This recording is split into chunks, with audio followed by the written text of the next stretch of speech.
As you already know, you're now tuned into one of the hottest online publications there is, Vocab Entertainment. I'm your host, Mr. Vocab TV Tátil. And with the coming summer and the Summer Olympics approaching, there are a lot of amazing things and a lot of interesting people a part of those amazing things. And one of those interesting people are sitting to my right. I would like to introduce to you guys Fred Gelli. So tell us a little bit about yourself and what brings you here to New York, and while we're sitting here talking to you. It's a pleasure to be here. Actually, I'm here because I'm trying to explore and to use this special moment in our life, in our history, the history of our company. It's a very exciting moment for sure, and it was a huge opportunity to show the creativity that Brazil can deliver to the world.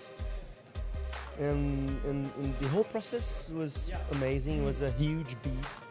We started with a bid with more than 130 different agencies fighting for the same thing, the same project. And after that, they chose 87 becomes 25, and 25 becomes 8. At the end of the day, we won. The reason that we won this bid was because we decided to put all of our team to work together. More than 100 people working together. Yes. And when I'm saying everybody, I'm really saying everybody. We invited our receptionists, our IT people to give their opinions about the main idea that we would submit to the competition. And it was really important because this brand, so Olympic brand or Paralympic brand, we didn't have one specific target. Our target is the entire world. Actually, it was the most well-received logo in the history of the Olympics. And let's talk a little bit about why it's so well-received, because this is going to be the very first 3D logo for the Olympics. And for us, the idea to create something 3D was just looking the city. I usually say that we live in a sculpture city. It would make a lot of sense to have a sculpture logo for a sculpture city. Like, it's the first time they could hate or they could love. Like, was a bid, we didn't have two chances. It was just one shot. But makes a lot of sense. And all of the curves of the logo are connected with the curves of the mountains in Rio.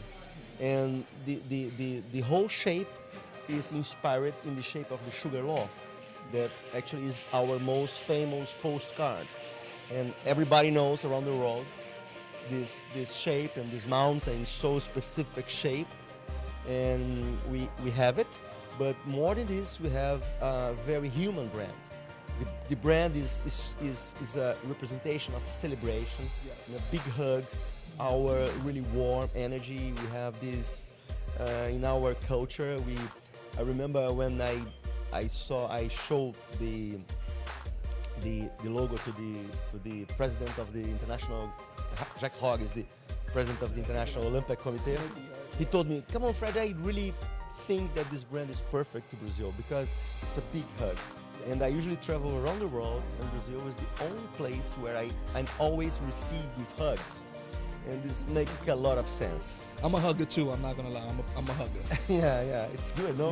Yeah, absolutely. It's the human element of connection. Exactly. And we know it's very natural. I know you got in depth in the description of it and what it represents, but as I look at it, and you said something about the human element, it looks like two humans are like connected together, holding hands, kicking out their legs, like you said, in a celebration. And it just looked like there's people having fun, like two people having fun and well connected. Does that have something to do with the human element that you were just speaking about? Actually, there are 3 people there. Oh, it's 3, see? Yeah, 3. I missed one. Yeah, and celebration is one of the most important meaning behind. But more than this, the people together doing stuff.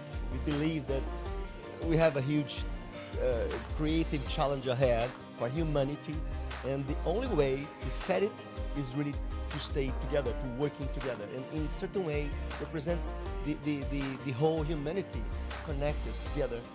This is very important. The ordinary people in the city could see themselves in the logo. And the logo. Yeah, Absolutely. this is great. It was not just a logo for designers, something really only cool to be in a museum of design books, but it was something that we designed really to trying to represent our people, our style, our way of life. Talk to us a little bit about, you know, the preparations with yourself and your team and getting this together, because it's going to be billions of people watching you guys. Yeah. There's going to be hundreds of thousands of people in Brazil itself. So, you know, talk to us about the process on how you got your team equipped and ready to be ready for this specific day and time. Actually, I'm doing the creative direction with other two guys for the Paralympic opening and closing ceremony. That's gonna be on September 7th. And it's amazing because in the Paralympic universe, we're talking about many special concepts and attributes really important for the humanity too. We're talking about efficiency and efficiency. We're talking about, we have a slogan behind the ceremony. It's that everybody has a heart. Everybody has a heart. Yeah, and this is important, trying to really to talk against the preconcepts, and it's gonna be amazing to see people with wheelchair, for example, doing amazing stuff. And we invited people to think about this difference between efficiency and deficiency, because actually in certain way all of us, we have many efficiencies and deficiencies, depending of this situation. For example, probably Usain Bolt is really good running for sure, but probably has many deficiencies. I don't know which one, but we are really curious about this too. We are trying to open this space, this opportunity to talk about this relationship between efficiency and deficiency. You know, moving forward from the Olympics, the other things that your company is going to be doing, you know, going into 2016, 2017 and beyond. Okay, so we've been actually, since the beginning of my company 27 years ago, we've been working with sustainability. This is part of our principles, because I started the company when I was in the university, trying to understand how nature design things. Yes. I had this idea I had a huge interest in packagings, and I tried to understand how nature